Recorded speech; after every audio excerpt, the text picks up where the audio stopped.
అయితే నీకు సామాన్యుడిగా నాకన్నా డౌట్ ఇది. చిన్న గార్డెన్కి ఏదైనా తోటలకు వెళ్ళాం అనుకోండి, తోటలకు వెళ్తే పురుగులు ఇవన్నీ అది అక్కడ ఉన్నటువంటి లేకపోతే దోమలు జెర్లు పాములే వస్తాయి. అసలు మీరు అడవిలో ఎలా ఉండేవారని చిన్న నాకు డౌట్ అనమాట. ఇప్పటికీ అసలు ఎలా చిన్న మేము ఇలాగ తేలు వచ్చిందిరా బాబు, జెర్రు వచ్చిందని ఏదైనా గార్డెన్ పార్టీకి వెళ్ళినప్పుడు చూస్తుంటాం అన్నమాట. అసలు ఎలా బతికారా బాబు ఈ నక్సలైట్లు అన్ని? తర్వాత వాళ్ళ జీవితం మీద ఏంటి ఇంత ఎన్టీ రామారావు చూస్తే అక్కడ దేశభక్తులు అన్నాడు ఆయన. అంటే కాదు ఇప్పుడు అంటే నక్సలైట్లు ఏమైనా దేశభక్తులు కాదు కొంతమంది ప్రజలు ఏమనుకునేదంటే ప్రజలు అనుకునేది వాళ్ళకి మంత్రాలు వస్తాయి, వాళ్ళు దేవుళ్ళు. మళ్ళా దేవుళ్ళు ఎందుకు దేవుళ్ళు? వాస్తవంగా చనిపోతే నేను ఒక ఉదాహరణ చెప్తా. నా కన్న ముందట గంగన్న అని చెప్పి చనిపోయాడు 86 లోపట. ఇక్కడ చిన్నబోయినపల్లి దగ్గర ఒకటి ఏంటంటే బస్సు పేల్చివేత సందర్భంగా అక్కడ పోలీస్ కాల్పులు కూడా చనిపోయాడు. వాళ్ళది ఊరు గంగారం, కరీంనగర్ జిల్లా గంగారం ఊరు. లింగన్న ఆయన పేరు, ఊరు గంగారం. ఆయన చనిపోయిందని చెప్పినాం, వాళ్ళ కుటుంబాలకు చెప్పినాం, చుట్టాలకు చెప్పినాం. వాళ్ళు నమ్మరే. లేదు మా లింగన్న చనిపోడు, మా లింగన్న గొప్ప దేవుడు. లింగన్న చనిపోడు అందే. లింగన్న పోలీసులు ఎంతమంది వచ్చినా ఆయన దొరికేటోడు కాదు. ఇక్కడ మునుగుతాడు, అక్కడ వెళ్తాడు, అక్కడ మునుగుతాడు, ఇక్కడ వెళ్తాడు. ఆయన ఎవరు చంపలేరు, ఆయనకు చాలా మంత్రాలు ఉన్నాయని అన్నారు. మేము చెప్పి చచ్చిపోయిండే, మా కళ్ళ ముందర చచ్చిపోయిండు ఇది అని చెప్తే కూడా వినలేదు. ఎందుకు అని అంటే ఇప్పుడు ఎట్లుంటుందని అంటే నక్సలైట్లు ఇచ్చే మందు చిన్న గోలు ఇచ్చినా వాళ్ళకు జ్వరం తగ్గిపోతుంది, తలకాయ నొప్పి తగ్గుతుంది. విచిత్రం ఏంటంటే అంటే తగ్గుతుంది, అంటే నమ్మకం ఉంటుంది. అంత గుడ్డి నమ్మకం అన్నట్టు ప్రజలకు. తర్వాత అంటే ప్రతిదీ వాళ్ళ కోసం చేసారు కదా. కారం తిన్నారు, గొడ్డు తిన్నారు, కష్టాలు పడ్డారు కదా. వాళ్ళ కోసం అమ్మ అయ్యా అన్న అనుకుంటా అందరితోటి అన్న అన్నారు కదా. ఎవరిని కూడా తిట్టలే కదా. ఎవరినైనా చిన్నోన్నైనా పెద్దోన్నైనా అన్న అనుకుంటూ గౌరవించారు. కాబట్టి వాళ్ళు దేవుళ్ళు అవుతారు కదా. దేవుడు ఎక్కడో లేడు, నిజంగా వాళ్ళ కన్నా ముందర దేవుడు. కాబట్టి ఇది పొజిషన్. కాబట్టి ఈ పరిస్థితి లోపట ఇప్పుడు వాళ్ళు కూడా ప్రశ్న, అప్పుడు పాములు ఉన్నాయి, తేళ్ళు ఉన్నాయి, ఏనుగులు ఉన్నాయి, పులులు ఉన్నాయి, గుడ్డేలు అయితే చాలా భయం. జంతువుల్లో కూడా గుడ్డేలకు చాలా భయం. ఎందుకంటే గుడ్డేలుగు అది అకస్మాత్తుగా అది దాడి చేస్తే, అది పోతూ అది మనుషులు కనపడితే వెంటనే దాడి చేస్తుంది. అది దాని చేతులతోటి గోర్లు కదా, గోర్లతోటి అది కొడుతుంది. కాబట్టి ఏంటంటే చాలా గాయాలైనాయి, చనిపోయారు కూడా మావోయిస్ట్ పట్ల చాలామంది.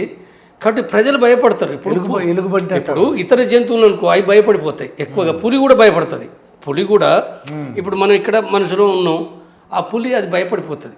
ఏదో వచ్చి అది తన శత్రువు అనుకుని అది భయపడిపోతుంది. తప్పదు అనుకున్నప్పుడే దాడి చేస్తుంది. అది తప్పదు అనుకున్నప్పుడే దాడి చేస్తుంది. ఈవెన్ పాములు కూడా తప్పదు అనుకుంటే దాడి చేస్తాయి. తనకు నష్టం జరుగుతుంది అనుకున్నప్పుడు అది కాటేస్తుంది. కాబట్టి ఇక్కడ గుడ్డేలుగా ఏంటంటే కొద్దిగా డిఫరెంట్ ఇది. ఈ గుడ్డేలుగా ఏంటంటే అంటే ఎలుగుబంటి అనమాట. ఎలుగుబంటి, అదే ఎలుగుబంటి బీర్ అంటాం కదా అదని. కాబట్టి ఇది ఏం చేస్తుంది అంటే కొద్ది దూరం ఉన్నా కానీ ఏంటంటే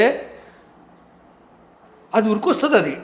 అది ఉరికొచ్చేసి అంత దూరం ఉండడం కూడా ఉరికొచ్చి దాడి చేస్తుంది. అది చాలా దూరం ఉంటేనో వేరే, కానీ కొంత దగ్గరలో ఉంటే మాత్రం వాస్తవంగా ప్రతి జంతువు కూడా తనకు నష్టం జరుగుతుంది అనుకున్నప్పుడే దాడి చేస్తుంది, ప్రతి జంతువు. ఇది అంటే ఆ జంతువుల కంటే గుడ్డేలు కనుక కొంత దూరంలో ఉండి అది గమనిస్తే ఉరికొస్తుంది. కాబట్టి ఏంటంటే అది పిల్లల తల్లి పిల్లల తల్లి అయితే ఇంకా చాలా ఘోరంగా ఉంటుంది, దాడి చేస్తుంది. కాబట్టి ఇది ఏదైతుందో అంటే జంతువులు అనేవి ఏతున్నాయో అనేక సందర్భాల్లో కూడా కలుస్తాయి. లేదా పడుకుంటాము, ఏనుగులు కూడా వచ్చినాయి, పడుకున్న కాడికి వచ్చినాయి ఉన్నాయి.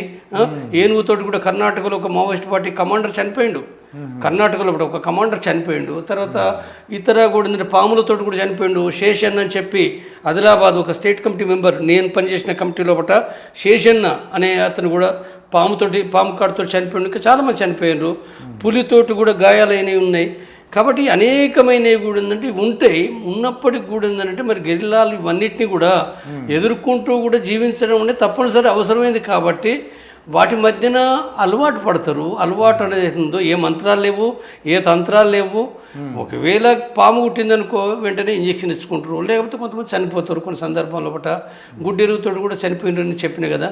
కాబట్టి ఇటు అన్నిటి మధ్యలో కూడా జీవించక తప్పదు. రైతు జీవితం కూడా అంతే కదా. మరి ఇప్పుడు ఇవాళ ఇవన్నీ రోడ్స్ వచ్చినాయి, లేకపోతే వెహికల్స్ వచ్చినాయి, కానీ ఒకనాడు రైతు జీవితం అంటే ఏంది? రైతు వ్యవసాయం చేయడం అంటే కూడా మరి ఆడ కూడా పాము కుడుతుంది, తేలు కుడుతుంది, లేదా కందిరీగలు కూడా కుడతాయి కదా. కాబట్టి అనేకమైన ప్రమాదాలు ఉండి కూడిందంటే పని చేయాల్సి వస్తుంది. వాస్తవంగా ఈ పట్టణంలో కూడా మనిషి యంత్రాల్లో పనిచేస్తుండు, చనిపోతలేరా? యంత్రాల్లో పనిచేసినట్టు చనిపోతుండు, చెయ్యి చనిపోతుండు, లేకపోతే అసలు మొత్తంగానే అసలు ఆ ఫ్యాక్టరీ ధ్వంసం అవుతుందిగా, కాలిపోతున్నాయి కదా. కాబట్టి ప్రమాదాలు అనేటివి అనేక చోట్ల ఈ పొంచి ఉన్నాయి. వేరు వేరు మీకు మాత్రం ప్రమాదం లేదా? చాలా జాగ్రత్తగా మీరు బండి నడపాలంటే ప్రమాదాలు లేవా? ఇలా ఇక్కడ పులులు లేవు, కానీ మీరు పొద్దునట్టు వాకింగ్ పోవాలన్నా ప్రమాదమే. ఎవడు గుద్దేది తెలియదు పొద్దునట్టు. కాబట్టి ఈ ప్రమాదాలు అంతటా ఉన్నాయి.